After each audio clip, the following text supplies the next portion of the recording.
So, lads, today we're going to be talking about Lisa Bluder and Caitlin Clark. Obviously, Lisa Bluder was Caitlin Clark's coach in college, so we're going to be talking a little bit about her and what she has said in defense of Caitlin Clark. And yeah, this is going to be another video where we got to talk about the whole Washington Mystics owner drama because... Let's be real.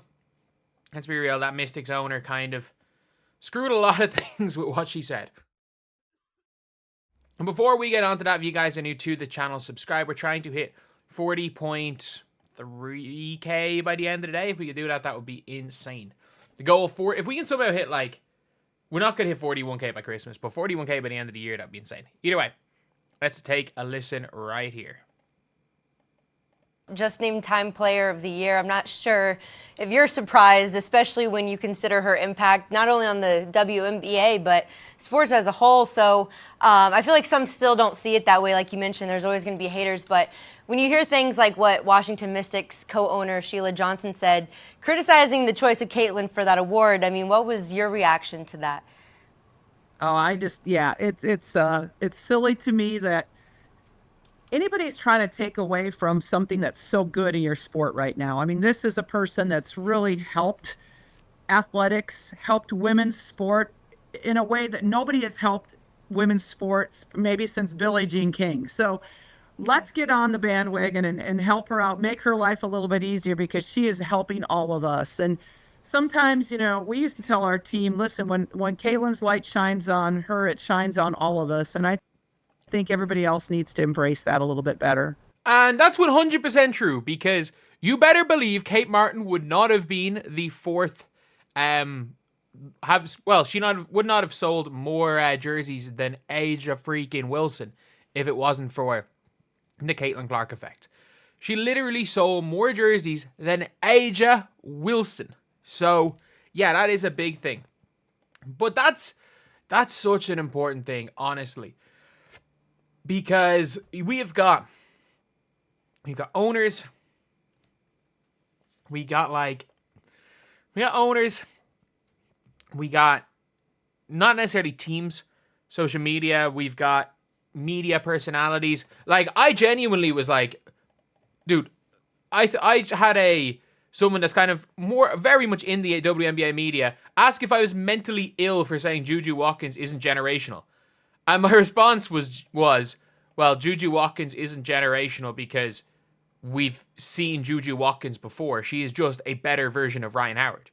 Not even a better version of Ryan Howard. She was Ryan Howard with a prettier mixtape. Ryan Howard with better footwork. And there's what does that mean for her being generational? I'm man, there are 3 generational players right now currently in the WNBA. Players that will define a generation. And it's Breanna, Steward, A'ja Wilson, and Caitlin Clark. There are 3 generational players, and I don't see Juju being better because she is a mid-range specialist in a sport where the mid-range game is going to become less valuable, especially for a guard who can't really shoot the 3-ball. But that's the thing when it comes to all of this is either way, I think that once the conversation is about basketball, it doesn't really matter. Because even if you are going at players for basketball reasons, that's a big thing. And that's the most important thing, where it's the more the light is on certain players, the better it's going to be for everyone. And it is mad that all it takes is even all the NBA people, anyone who is an NBA journalist that has come to WNBA is this is ridiculous. This is absolutely ridiculous. Any of the NBA media, NBA fans are what the hell is going on with this league? And you've even got Candace Parker, who is obviously coming from a different perspective. She's in the NBA media. She's been in the NBA media. Her her brother was an NBA player. And I mean, was she married to Sheldon Williams for a while? She was either dating or married to an NBA player for a while. So, especially Sheldon Williams was a bust.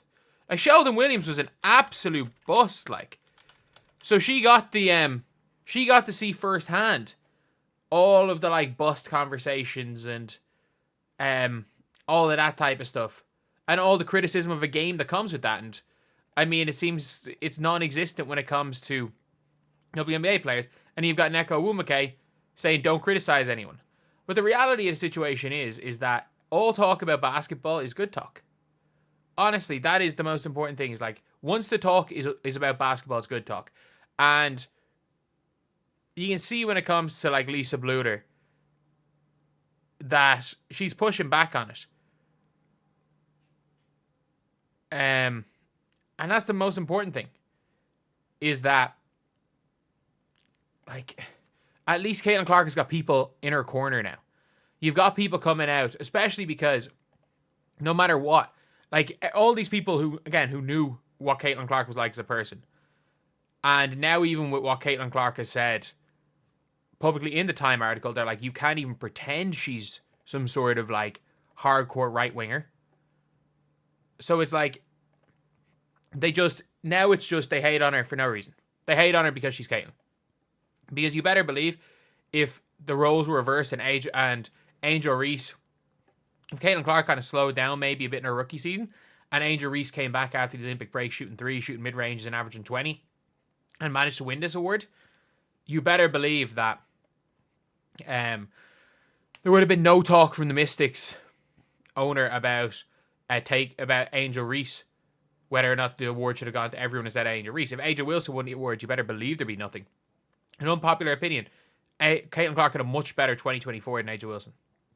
Caitlin Clark had the whole college year. Angel Wilson played basketball for 4 months, and her team, people were like, Angel Wilson had the best season ever. It's like, no, she was better last year. Her team won. She scored less points last year. Her team won 10 more games. She was better last year, and she won a championship with Finals MVP. She was better last year. And like, I think Angel Wilson's 2023 is one of the best seasons ever. And it was an MVP race. It was basically a 3-way tie. But she was better last year. People are like, oh, 2024 age is the best individual season ever. No, it's not. No, it's not. I think you can argue that Fee Collier had a better year than AJ Wilson did. But, yeah, it's just this whole thing. And then you've thankfully got people like Lisa Bluder who know Caitlin stepping up. And honestly, just saying it like it is. Like, the light shine on Caitlin Clark is going to be good for the sport. What she's doing is great for the sport. And what the Mystics owner is saying is ridiculous. Which is great to see from someone, obviously, that is as close to Caitlin as Lisa Bluder is. So anyway, yeah. That's the video. Let me know what you guys think in the comment section below. And as always, thank you guys for watching. Please like, comment, and subscribe.